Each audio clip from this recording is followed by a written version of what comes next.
Hello and welcome to Brightside Global Trade. We are here today at the home studio. As many of you know, we are working from home. And we are delighted, absolutely delighted and motivated by this author, Peter L.Biro, and this amazing book. And so today we're going to really it's a thick book, so it's a long interview, but we're very excited to talk about our freedom as Americans and global citizens.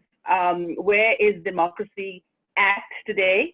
And so I would just like to introduce you. And our managing editor and anchor host, Elton Brewington, is going to lead on this interview.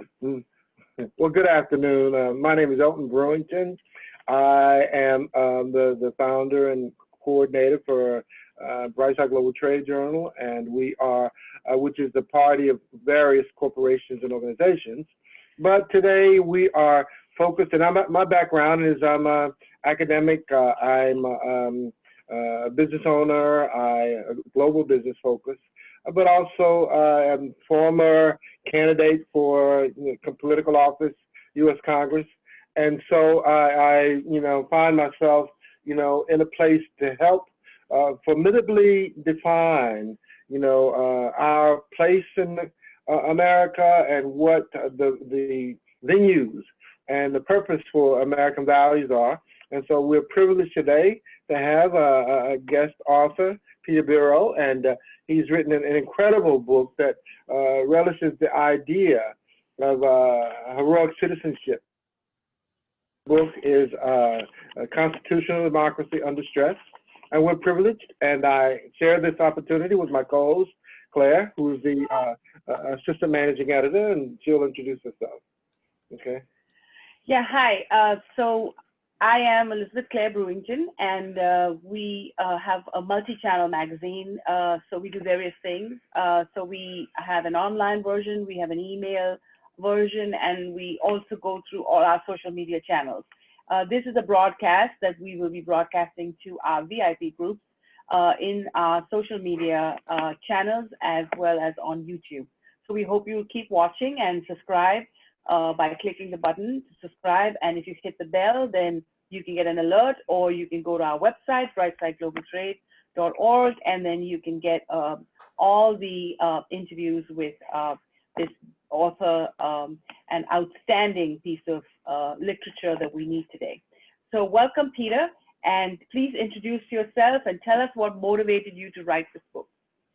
First of all, thank you so much for your for your interest in the book and for inviting me to be part of your community today to discuss some of these obviously critical issues, at least in my mind and heart, and it sounds like in yours as well.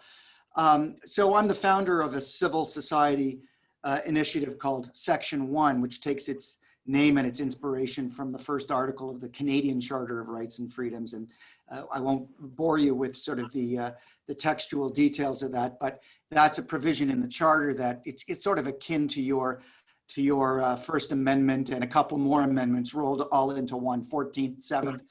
And it's essentially the provision that embodies the spirit, if not the letter, of the principles of liberal democracy that I am particularly concerned with. So my mission, generally speaking, is to promote the cultivation of future democratic citizens, to enlist citizens to take an interest in their democracy, to become not just more engaged, but to become critically aware of the signs of unaccountable government all around them, and to instill them both in terms of formal civics education at various levels of primary and secondary and post-secondary education. So civics education is a critical sort of component of this. The idea really is to instill in all citizens a sense of civic duty to defend political liberty, to come to its rescue. And that is deeply needed at the moment. The book is really motivated by a preoccupation that I know you share and that all of us sort of share, and certainly we all observe it. And that is what I refer to as the progressive and rather sinister democratic backsliding that is occurring throughout Western democracies, throughout the world. And by backsliding, I mean the retreat from an allegiance to the core values of liberal democracy and the core institutions that were originally designed to protect and to promote, the values of freedom and liberty, the civil liberties, the principles of equality and fairness. And what we see throughout the West, and you are certainly experiencing this in spades in your country right now, is a retreat from the norms that I think, all of us, who were born in the post-war period. By post-war, I'm referring to post-Second World War, not post-Vietnam War. The norms that we took for granted as being essential and inevitable elements of a free and just society. And you see all of those core institutions, whether it is the commitment to truth and to truth seeking, the respect for facts, for reason, whether it is the principle of equality, or rather the principle that inequality should never become so problematic that it leaves the least well off in society worse off every day of the week and every day of the year. In other words, inequality ought to be permissible only to the extent that an increase in prosperity on the aggregate and an increase in wealth on the aggregate benefits the least well off, at least minimally. That's the principle that underpins the welfare state. So there are many. I mean, the commitment to free and fair elections, the commitment, the principle of pluralism, which I can speak about a little bit later.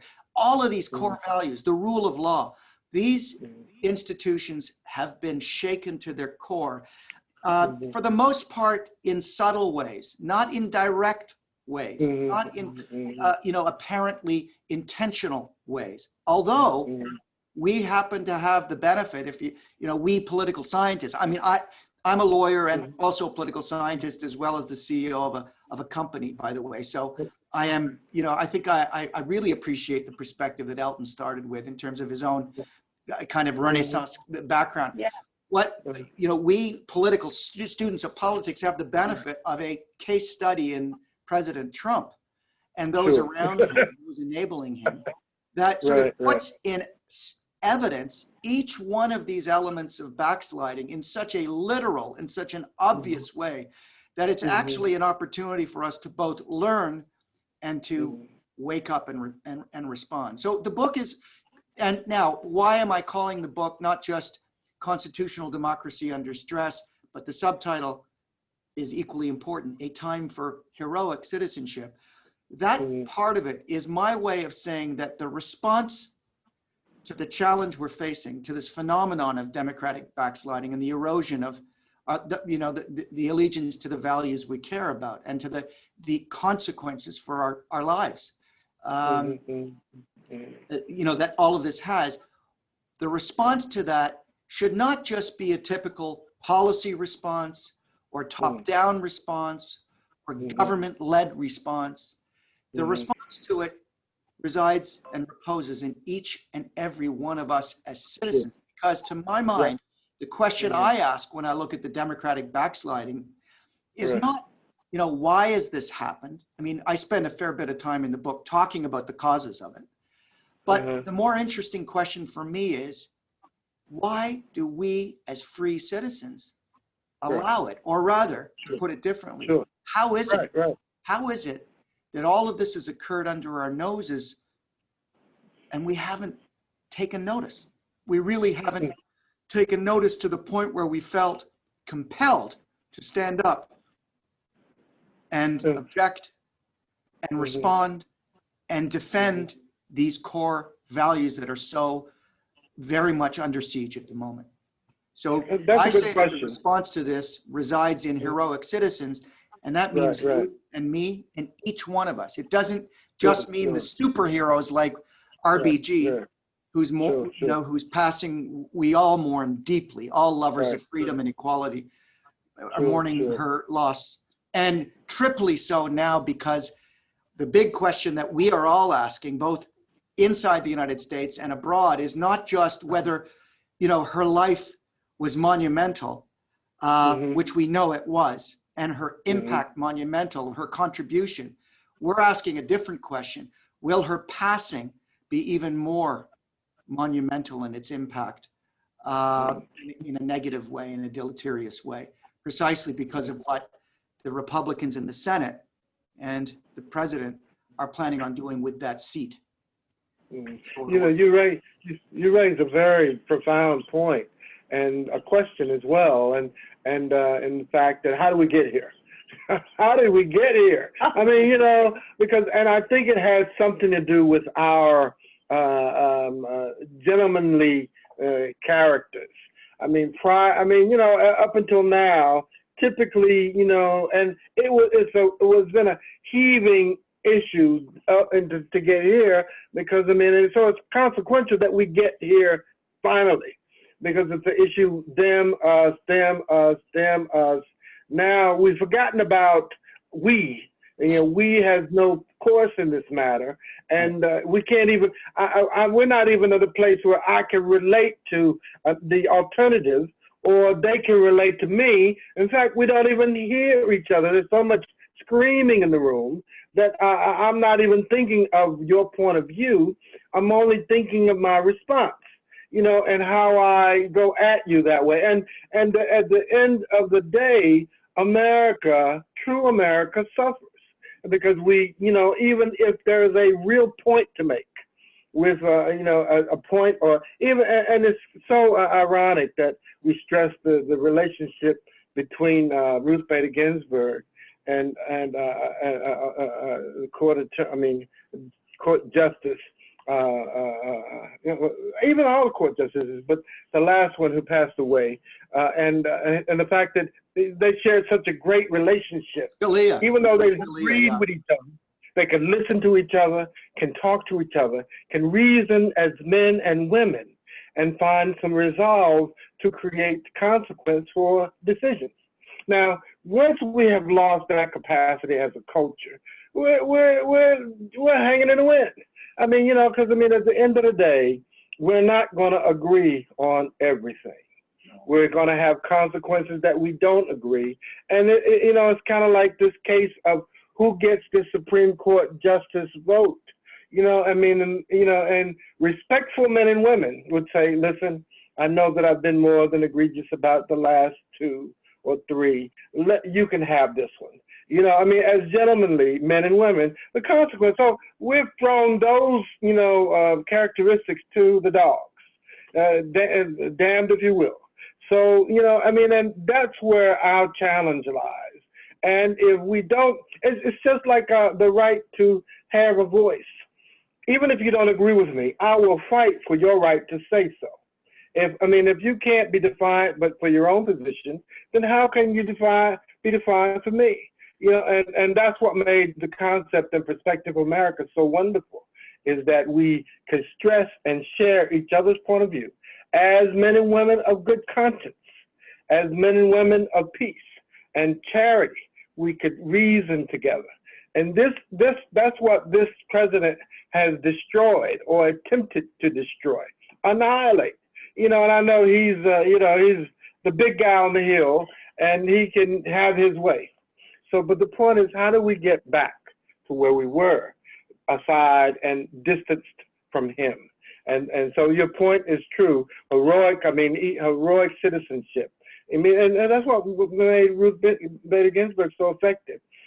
I'm sure she took positions that supported people that were outside of her realm. And she understood their quandary. She understood the plight, but they need to be defended because they have every right to do so. And I'm pleased with that. And so, but let's see, so now, according to where we are, and according to what, and it's funny when you catch someone and the objective of truth. Truth is, they say truth is the first casualty in acts of war. Truth is the first casualty, but we need to come back to truth. I mean, because truth is what made us all so equal, also evident. And this guy, the question poses then, okay, character. We need to impose the initiatives of character and the heroics who stress the importance of character. And I think if we push that, and how to do it, how to make it profound, and how to make it amazing again, how to really make it amazing again. So even people that didn't agree with you, well, he's got a point, and it makes good sense. What do we do? So the question is, what is heroic citizenship? And in the book, and your views on heroic citizenship and moral character, Peter. Well, Elton just, raised a lot of very important issues so I would like to come to your question by way of sort of joining issue with some of the points that Elton made, and we'll come to the issue of character. Ultimately, the short answer on the matter of character is that we need leadership that leads by example. If leadership is not going to act in good faith, the possibility of establishing good faith in the kind of the collective moral fiber of the nation is next to impossible, because what we do is we emulate the leaders. And right now the leaders are wanting and lacking in good faith altogether. Not to mention good manners, but good faith is more fundamental point. Is that, you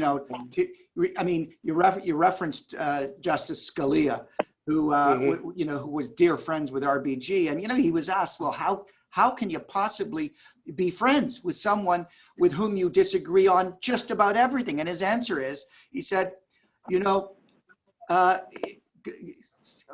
good people. There are a lot of good people with bad ideas. That was his answer. And it was tongue-in-cheek. His point was that you need to be able to understand the goodness in the other. But let me come to the more fundamental question, and then we can come back to what the elements of heroic citizenship really are. And it seems to me that hearing you both speak, you already embody those elements.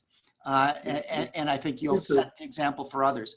You talked about something that is referred to as polarization. You didn't use that word, but that's what you were speaking about. The polarization of your society, of people not being able to speak to each other across partisan lines, across ideological lines, across cultural lines, across religious lines, across ethnic lines, across socioeconomic lines, the inability to join issue with one another.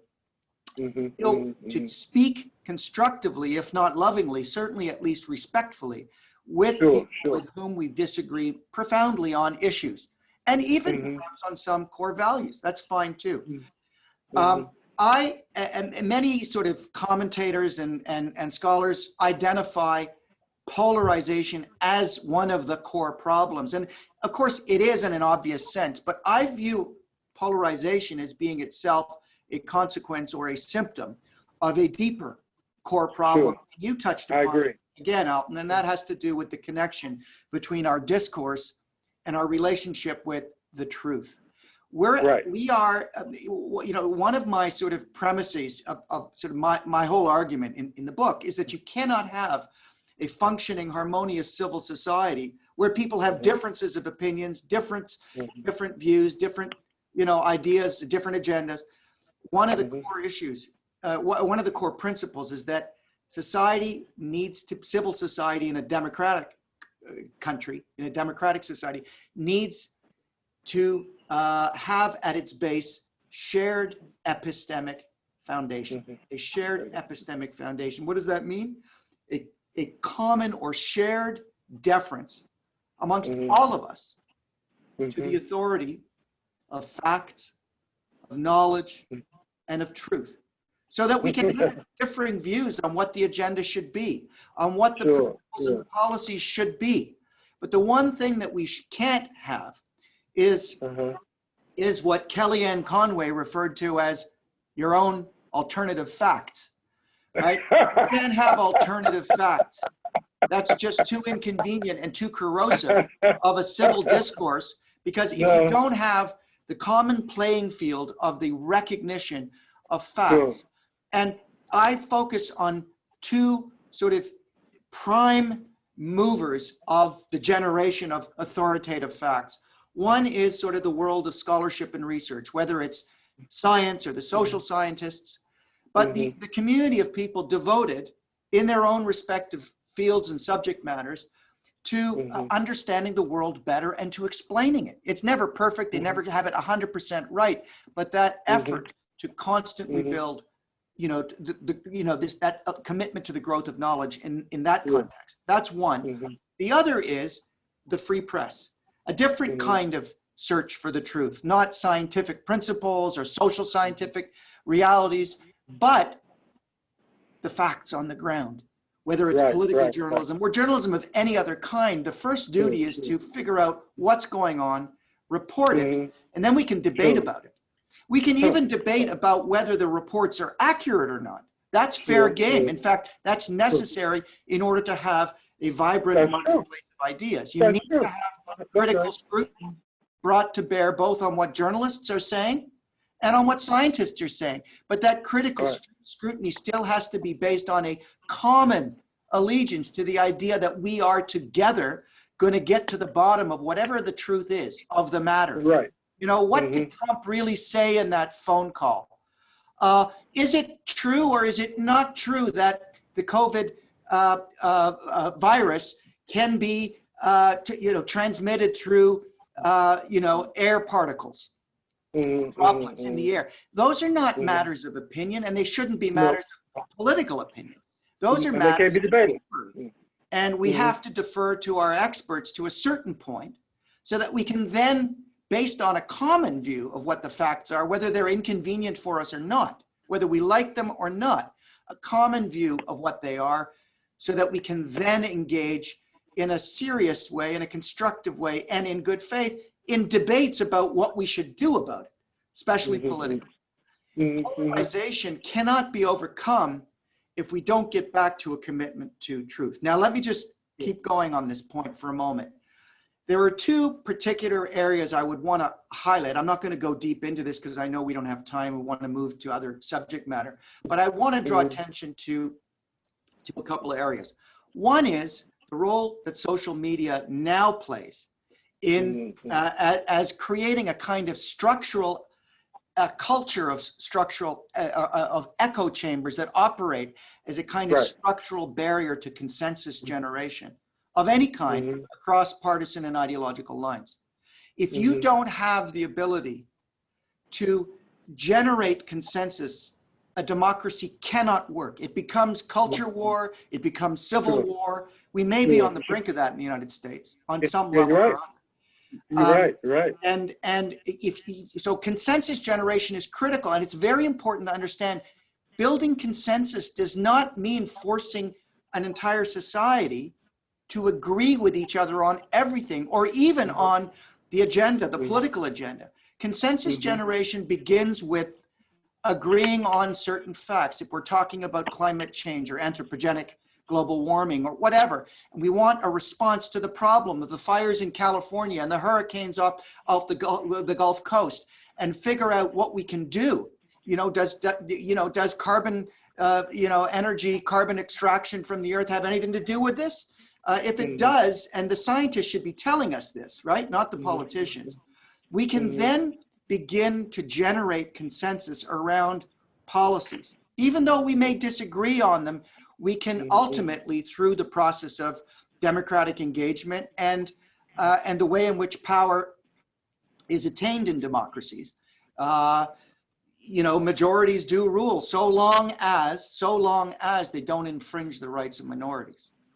We don't want mob rule. So that's one of the areas, is the echo chamber. The other, the echo chamber of the social media having a deleterious effect on this discourse and on the foundation, this common shared epistemic foundation that is critical, that has been fractured. The other thing that I would just point to, and your president is exhibit A of this, is the head-on direct assault on truth. When he tells people directly, don't believe what you read, Don't believe what you hear. It's not real. News It's not the true. news And it is doesn't fake. really matter. And he doesn't even put forward alternative truths. I Oh mean, no! more Oh cynical no! than that. He knows that Yeah, nobody, I mean, he puts forward conspiracy theories and he'll yeah, say things he knows are not true, but not for the right. purpose, not for the purpose of engaging you, the citizen, in a serious Mhm, inquiry mhm, into the merits of that alternative sort of factual mhm, statement. It's for a mhm, different purpose. It's for the purpose of disruption, for the purpose of sowing uncertainty and a lack of confidence in the legitimacy of mhm, facts, mhm. in the Yeah. legitimacy of science, in the Mhm, legitimacy of expertise, of reason, of mhm, reporting, right? So that at the end of the day, you become far less able and just far less able as a citizen to discern what's true, what's not, and the debate becomes about something different, and it's no longer yeah. grounded in an assessment of Mhm, fact, and you're mhm. into culture wars, you're into cult wars, you're into power, naked Right. and aggressive, the naked aggressive power that is Mhm, manifested by a Republican majority that can do what it wants, even though it flies in the face of all that is decent, but more mhm. importantly, of all that was historically conventional until Yeah. not that long ago. So that's Mhm. Yeah. my answer. Now let me just come to the final thing, which is finally to answer the question: what does heroic Uh-huh. citizenship mean in this context? Well, what it means is citizens who are attuned, who having been properly educated in the foundations, what I call in the book my secular decalogue of Okay. fundamentals of liberal democracy. And my list is not exhaustive, but I've come up with my 10 principles that I Mhm, think get you there. All right. mhm, And we don't have time to get into political philosophy now, but that citizens have been properly educated mhm, in the fundamentals, not just intellectually, but also on a visceral level, that they have come to appreciate on a visceral level the significance of mhm, those fundamentals, so that they're able, regardless of their walk in life, their station in life, their role in life, their trajectory in life, are able, mhm. when they encounter it, when they see it, to identify, to recognize that something's wrong. True. How you respond as a citizen to what you see as being wrong, whether it is in True. some transgression, by a Mhm, local municipal official doing something they mhm, shouldn't do, whether it's the mhm, president, whether it's a mayor, whether it's a legislature of some kind, whether it's a court acting in a way that doesn't feel right. And I'm not talking on the mhm, merits, I'm talking on the principles of justice procedurally. If mhm, you mhm, see that something is wrong because you have been educated into the culture of democratic citizenship, responsible mhm, constitutional citizenship, mhm, mhm, you mhm. will decide for yourself how best to respond. Do you organize with people on do you form a ratepayers association? Uh-huh, Sorry about uh-huh. that. Do It's you, okay. send around a petition? Do you Right. go and vote in a particular way? Do you start a community organization? Do you write a Uh-huh. letter to the editor? Do you show up at a protest? There is no Sure. one right response. There is no one No. right way to be heroic. That's Well, for there each is. citizen to decide. The point is, Sure. democracy is about the agency of each individual citizen, Sure. but acting with concern for the whole of society and Yeah. figuring out Mhm, for himself or herself how best to come to the aid and assistance of political liberty and of these core mhm, values when we find mhm, that they are in trouble. That's mhm. my Great answer. short or Mhm.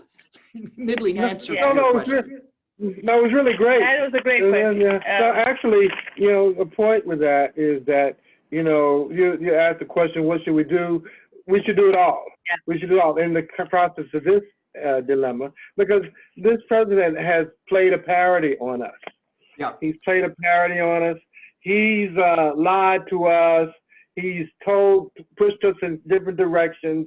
And then he's told us that the media lies and the fake news and all the things that we put any confidence in is over. And all of the people that we believe they're liars, not truthful. So essentially what he's done is he's thrown gas on Oh this yeah. dilemma. Yeah, He's the and then ultimate gaslighter. Yep. and he lit it with the flame of lies, mistrust, and all these dilemmas, and then he gasses it up at every occasion, every speaking environment he can get, and our passions erupt.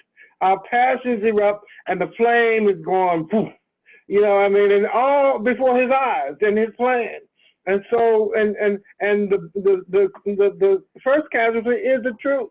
If we don't pay emphasis on the truth mattering, and that we have to be honest with each other and straight with each other and be sincere and honorable, and all those things he's taken off the table. He's taken off, the only thing that matters, he's almost said too, the only real citizen in this country is me. I am the best citizen, the king. I'm the king. Yeah. It's what he really wants, is to be the king. And yeah, and so I'm saying to myself, I said, okay, how do we get to the point where, and call him out? You said it truthfully, Peter. How do we call him out and recognize the misdeeds he's perpetrated, and the dishonor he's presented, and the lawlessness he's trying to corrupt? And he's really, I mean, he's on the verge of creating another war. As a matter of fact, and he said it though. He said it though. But the point of it is that we have to be rational men and women, honest men and women, and truthful driven. Yes, and truthful. So I have to check this. I have the timekeeper, but I think this is a great discussion, and I think for me, the first step would be to give him a copy of your book. And I think that if he does get reelected, we need to give him some heroic leadership characteristics and lessons to learn. But that's just what I would like to add to this beautiful debate. Okay. But right now, I think heroic democracy is on attack, and I think that our character is on attack. And I think that we expect leaders to be leading for everyone, not just for people that are interested in their views, for everybody. But I have to move to the next segment, and I'll come back to your segment. I have to keep moving. Yes. But the point you raised is a good point, because you're going to have to bring people to the point of understanding about this. You know, people, I mean, because people, we can sit and look at the truth until it becomes so painful that you decide, man, I can't, you know, we can't do this. I mean, and there are people out there who have decided, look at the students, Black Lives Matter and a few other social organizations have decided, I can't endure this anymore, especially under the conditions that we're facing. And people around the world, and there are democracies around the world that are watching what happens in America. Absolutely. And they're saying to themselves, well, if America has decided this, then there's no place for me. I mean, how can we take a stand on issues that way? And so, but I'd say that, you know, if there are, what does it say? The only thing that needs to happen for evil to prosper is that good men and women do nothing. That's right. And so there are people all over the world who can decide that, listen, this is not right, and under no court will it be right. And it's plausible to think, and if I have to take an action and to do something and to say no, I vote no against these matters. And then even in our case where the Congress and the Senate, you know, there's no congressional senator or no congressman that could demand that they bring witnesses toward the impeachment trials. I mean, where is your courage at? I mean, why can you stand up to say that, I mean, to say something. I am completely on your side. And I need to stay on topic. So the next part of this interview, and we will talk more about heroic characters at the end of the interview, if we have some time. But the next topic for this interview is global democracy. I am like you, Peter. I am a global citizen, and I think that we do have to look at what's going on with the global environment, because it's not just the American leadership that is questionable now, but it is world over that we are seeing this, overriding majority of leaders that are coming into a more I mentality that's not good for anyone. And so what is your views on global democracy? Well, you're absolutely right. And, you know, as much as we want to, you know, as much as Trump offers up you know, sort of the perfect stalking horse for us, he is not the problem. Democracies around the world, liberal democracies around the world, are in trouble. And in the book, I talk about, you know, what the various causes are, the root causes of democratic backsliding around the world, talking about populism, talking about the assault, talking about the role of social media, which I already touched on, talking about the failure of political parties around the world to fulfill their filtration function of weeding aspiring autocrats and demagogues and those otherwise unfit to lead. Probably the single most important factor rather, is the exponentially increasing economic inequality that exists around the world, inequality both as to wages and as to wealth. That inequality growing at such a rapid rate and having such a deleterious effect on the fabric and the stability and the harmony of society. You know, the post-war period in the United States, it was the New Deal. You know, in Canada, we had our social welfare revolution. The same thing in the UK and throughout Western Europe. The post-war period was one in which democratic governments recognized in the post-depression period that if they wanted to regrow their economy and achieve some measure of stability and harmony within society, they were going to have to take care of the welfare of all citizens, not in a traditional socialist manner, but through the vehicle of progressive taxation, transfer payments, and the welfare state. The idea being that it was absolutely necessary that we grow the economy in a manner that is consistent with the interests of the least well-off in society. And ultimately, as the economy begins to boom, we hope that people will do well in this economy, but not so well that it creates instability and disharmony. But what's happened is precisely the opposite. You just can't have stability in a society where the inequality is resulting in, you know, the 0.01% owning, you know, anywhere from 40 to 60% of the entire economy. And the other 99.009% sharing the rest. Can't work. Can't work. It's not a sustainable model. What happens when you have I mean, and the last two generations, you know, are the first generation since the war to not be able to aspire to the same sort of prosperity that their parents were able to enjoy. That's unfortunate. So when you have those kinds of conditions, people not being as well off, people being much more insecure, the knowledge economy and the growth of the knowledge economy, as wonderful as it is in all kinds of ways, also accentuates, amplifies this problem of inequality because it disenfranchises the great majority of people who don't participate in it, either operating in it, understanding in it, or benefiting economically from it. So what happens? That creates fertile ground for disruptors to come in.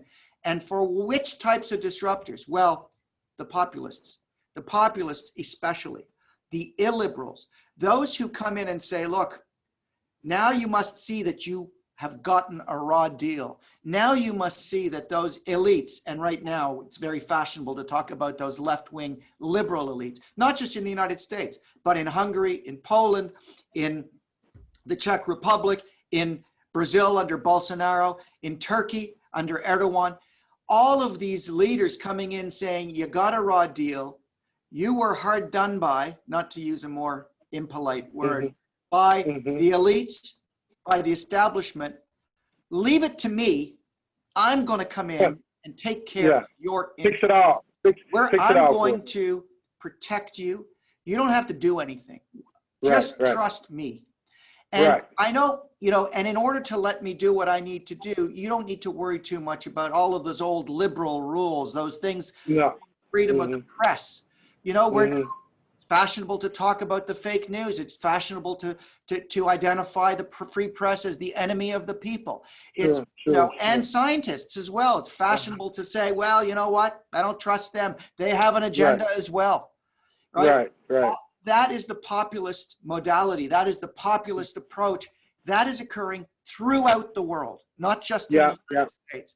And, and it's occurring for some of the same reasons that we discussed earlier on. And again, I will say that the two primary, well, the three most important sort of factors at work here.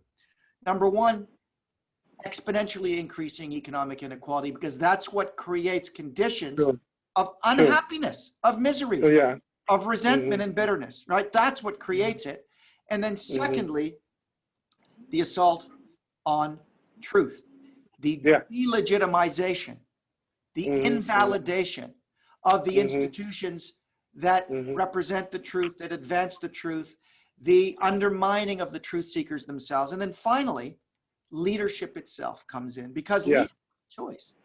You could be a Donald Trump and come in and demean and belittle all of the institutions that are sacred to American democracy. Or you could come in and tell the people, i.e. your base and anyone who will listen, that those institutions haven't done a good job protecting you all along, and they're rigged anyway. They're rigged, they're biased, they're slanted against you anyway. So you shouldn't trust them. Don't trust the free press. Don't trust the independent judiciary. Don't trust the system of checks and balances. You talked about the impeachment trial and the fact that there wasn't a trial because there was no evidence called. Well, that's where heroic citizenship really comes in at a foundational stage. You need citizenry, whether they are conservative-minded, liberal-minded, or otherwise, who, regardless of their ideological predispositions or partisan predispositions, still care about the rules of the game being fair, still care about the rules of the game being followed, because they recognize that their security and that the promise of greatness lies in abiding by those rules. Those rules that will protect their inherent dignity as free and equal citizens. But when you have a citizenry that's prepared to look the other way, because they've been conditioned to do that. They've been conditioned to disregard the truth, to disregard the value and the beauty. First of all, Americans, like citizens all over the world, are very poorly educated in history. They don't, I mean, your president has no concept of history. He has no idea what the founders meant, what they said. He has no idea what the Constitution says. Doesn't matter or what the courts say. It doesn't matter. But this is a problem that is rampant throughout society and throughout societies around the world. You know, the commitment to a certain kind of education is waning, if not completely dead in many quarters. And that spells disaster for democracy. You know, when you think about history, the long view, there is no democracy in the history of civilization that didn't end, that didn't die. Is that right? There's not one. There is no democracy that didn't at some point die. In my view, and democracy, Western liberal democracy, is very, very young. It's only a few decades old. Depending on how you look at it, maybe a couple of 100 years, depending on your interpretation of it. But just remember in your own country, because Elton, you hearken back to a time where people, you know, engage with each other in a more civilized way. I don't need to remind you of all people that it wasn't that long ago that the civil rights, you know, battle was you know, furiously. That's right. So, you know, the South is still there in the United States. Hatred is still there. Prejudice is still there. The segregationists are still around. And, you know, so, you know, I don't sort of hearken back to a time when America was great. America as metaphor, whether we're talking about France or Canada or, you know, America is a metaphor for modern liberal democracy. Well, it's not that old. And in my view, we are right now witnessing not just the decline of American empire, but we're witnessing the possible death, and not so slow death, of the republic as it was imagined and conceived by the founding fathers. Well, on that note, we've got literally 1 minute to the hour, and I'll come back to you. So I want to just bring back the book, and if anybody wants to know more about it, it's available everywhere. And we had this amazing time. So I'm going to let Elton say the concluding point, and then I'll come back to Peter, and then we're going to end. Elton can't possibly say what he has to say in 6 minutes. I already know that. I know. You got to give Elton at least 45 minutes. I told her heads up. I tell you what, this does lead the foundation for, we need to find the framework, the engagement, and the production to get this out to more people, the volumes of it. Because, I mean, you know, we have come so far over time, and our heritors, our ancestors have fought so diligently to bring us here. And so we can't before we fully realize the dream of what America can be and what its intentions are, based on this mind, this illegal and evil man. You know, I said to myself, this guy is evil. But in the point, you know, what he has attempted to do is destroy the truth. Yes. And he said this, I will destroy the truth, and I have the mic, so it's my truth. My truth rules. I can say what I want to say, and I've got the money to back what I say up, and so my truth rules. Now, we used to be a country of reason. Let's not forget. That's true. He's been enabled. The problem is with the enablers. Yeah. Which is all of us. Which is all of us, not true. just the Republican Senate. Yeah, that's true. That's true. But the point too, we were founded on research. We would research, and then reveal our truth. Now, this guy says your research doesn't matter, your truth doesn't matter. I've got the microphone. Whatever truth comes up in my head is what really matters. I am the king, and I don't know what I'm gonna do, but I'm gonna do what I want to do. All right. And that's so. I say this to say that we're at a point now that we have the capacity, because now he's the person that won't listen to your version of the truth, because he'll conjure up one of his own. But there are certain things that he can't betray. One, he has there's no prestige of military honor, and because he doesn't recognize military honor, and there's no honor in him. And so, and he will, in terms of his engagement, and he doesn't have a collective genre. He doesn't think about everybody. He only thinks about himself. And those are his weaknesses. But at the point of reference, we're at a point of great value. And I like to think of it this way. We have the perspective of great loss or great destiny, and we have the capacity to fulfill an incredible destiny. And so, but the question is, what are we willing to do to capture it, to hold it, and to move it forward for generations that are unborn? And so, and what can we do? And the list of things go on and on. Yes. And we have to do them all. We have to engage and encourage everyone that we can, and how we do it. I mean, with a strategy. And I don't know the political minds out there, but they listen. They're people of honor, and they listen. So, Peter, this has been incredible. This has been incredible. Yeah. So we'll let you conclude, and then maybe if there's time, we'll do another interview sometime later in the year. Right. Let's conclude with you, Peter. Would you want to give some concluding remarks and before I close? Well, I want to thank you. I love engaging with Elton. He's so passionate.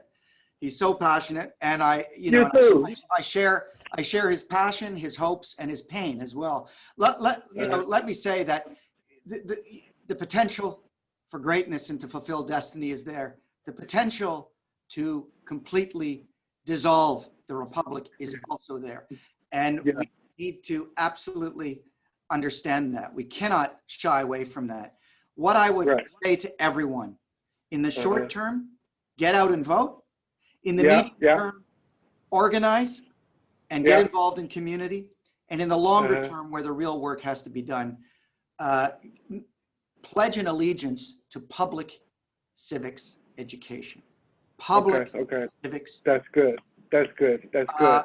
And promote the kinds of leaders that you think would act in defense of the Republic, by which I mean defense of these core values, rather than any political agenda, even one that you happen to like. Because the point is really not whether we approve of a particular agenda or not. Is, are we getting along? Right. Are we finding our way on terms that civilized people who are self-governing can sustain? That's a good point. That's a good point.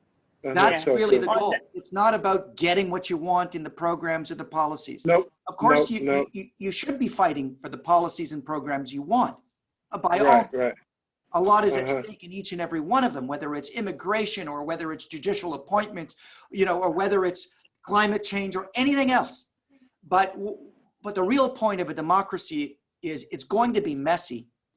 You want it to be messy in a mutually respectful and generally constructive way, and one that has regard for, as I call it in my book, the secular decalogue of fundamentals, the core values. When you get away from that, you're in deep, deep trouble. So you are. That's really what I would say. And I would just conclude by thanking you for taking an interest in the book and honoring me by inviting me to join you today. I've really enjoyed it. And I hope that it will have been of interest to your listeners and to the members. Yes, thank you so much. Let me say this as the last point. I'm sorry, but of course this you have to have the last word. I knew that. Yeah, no, that's not what it's really about. But I thought it was the music. I thought about it, and I thought it might be music. I'll just stop recording. Thank you so much. And we'll come back. Thank you so much. And the book is available everywhere, and you can read Brightside Global Trade, and we will continue having interesting conversations with authors and different views, and bring that to you. And don't forget to vote. Okay. Here's the